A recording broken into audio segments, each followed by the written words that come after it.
அனைவருக்கும் வணக்கம். நான் உங்கள் உதயா. இன்னைக்கு நம்ம சேனல்ல ரொம்ப சுவையா சன்னா மசாலா எப்படி செய்யறதுன்னு பார்க்கலாம். 1 கப் அளவு வெள்ளை கொண்டக்கடலையை 6 மணி நேரம் ஊற வச்சு அதுக்கப்புறமா அது ஒரு குக்கரில் சேர்த்து ஒரு 5 விசில் விட்டு வேக வச்சு எடுத்திருக்கேன்.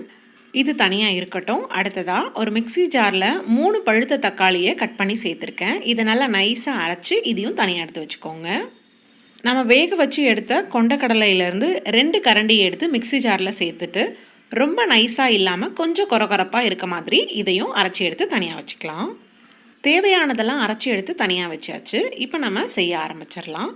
முதல்ல ஒரு பாத்திரத்தில் 3 டேபிள் ஸ்பூன் எண்ணெய் சேர்த்துக்கிறேன். எண்ணெய் நல்லா சூடானதுக்கு அப்புறமா 2 சின்ன துண்டு பட்டை, 1 டீஸ்பூன் சீரகம் சேர்த்துக்கிறேன்.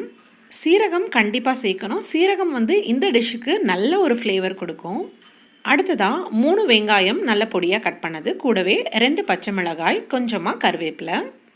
வெங்காயம் நல்ல பொன்னிறமாக ஆகிற வரைக்கும் இதை நல்லா வதக்கிக்கோங்க.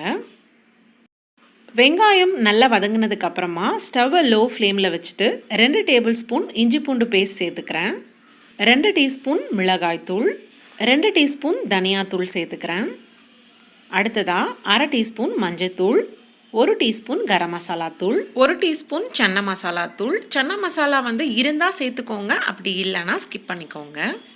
இப்போது இந்த இஞ்சி பூண்டு பேஸ்ட் அப்புறம் மசாலா தூள் இதோடைய பச்சை வாசனை போகிற வரைக்கும் இதை நல்லா வதக்கிக்கோங்க. ஸ்டவ்வை லோ ஃப்ளேம்லேயே வச்சுட்டு நல்லா வதக்கிக்கோங்க.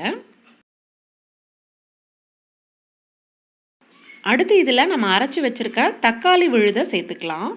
தக்காளியை சேர்த்ததுக்கு அப்புறமா இதை நல்லா கலந்து விடுங்க.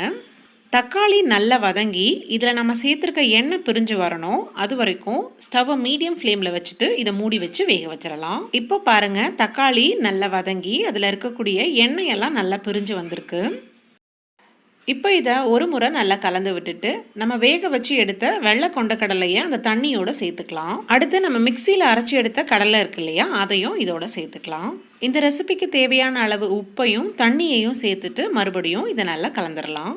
ரொம்ப தண்ணியாக இருந்தால் நல்லா இருக்காது, அதனால் ஓரளவுக்கு திக்காக இருக்க மாதிரி பார்த்துக்கோங்க. மீடியம் ஃப்ளேமில் 7லேருந்து 8 நிமிஷம் இது அப்படியே கொதிக்கட்டும். நல்லா கொதிச்சதுக்கு அப்புறமா பாருங்கள், லேசாக எண்ணெயெல்லாம் பிரிஞ்சு வந்திருக்கு. ஒரு முறை இதை நல்லா கலந்து விட்டுட்டு கடைசியாக இதில் 1 டீஸ்பூன் சர்க்கரையும் 1 டீஸ்பூன் நெய்யும் சேர்த்துக்கிறேன். இப்போ இதை நல்லா கலந்துட்டு இன்னும் ஒரு 2 நிமிஷம் இதை அப்படியே கொதிக்க விட்டுருங்க.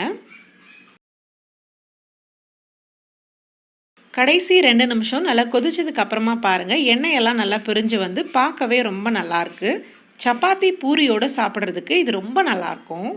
அவ்வளோதான், சுவையான சன்னா மசாலா தயாராகிடுச்சு. இந்த வீடியோ உங்களுக்கு பிடிச்சிருந்தா லைக் பண்ணுங்கள். ரசித்து சமைத்து ருசித்து உண்டு மகிழ்ச்சியாக வாழ்வோம்.